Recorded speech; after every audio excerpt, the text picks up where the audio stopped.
trabajo gente con un nudo en la garganta. Les cuento mi trayectoria mientras el viento me canta. Mi nombre es Fausto González, de Dos Ríos, Guerrero. Con 22 años de vida soy humilde y chambeador. Fue un 19 de septiembre, año 24 el día. Mi viejo Antonio González dejó vacía mi silla. 7 años que ya han pasado sin su voz ni su presencia. Me tocó mirar pa'l frente con hambre pero inteligencia. Mi familia es mi motor, la razón de mi jornada. Desde joven sin recursos comenzó mi escalada. Me gusta el trabajo honrado, laborar siempre en el campo.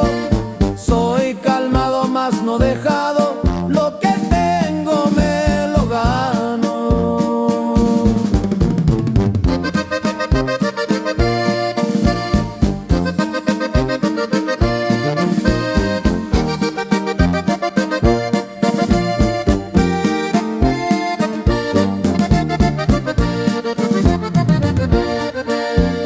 Hoy me encuentro en California, en la ciudad de Oxnard sigo, lejos de la gente amada, mi destino yo persigo. Un perfil bajo manejo, hombre honesto es mi ideal, trabajando por los sueños con esfuerzo sin igual. No me gustan los problemas, por eso yo me retiro.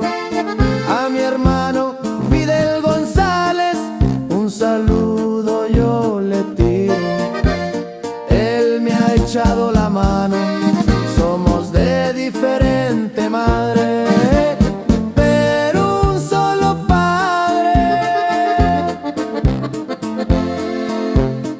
Esto es la vida de un hombre que no se rinde jamás. Fausto González se despide echándole ganas.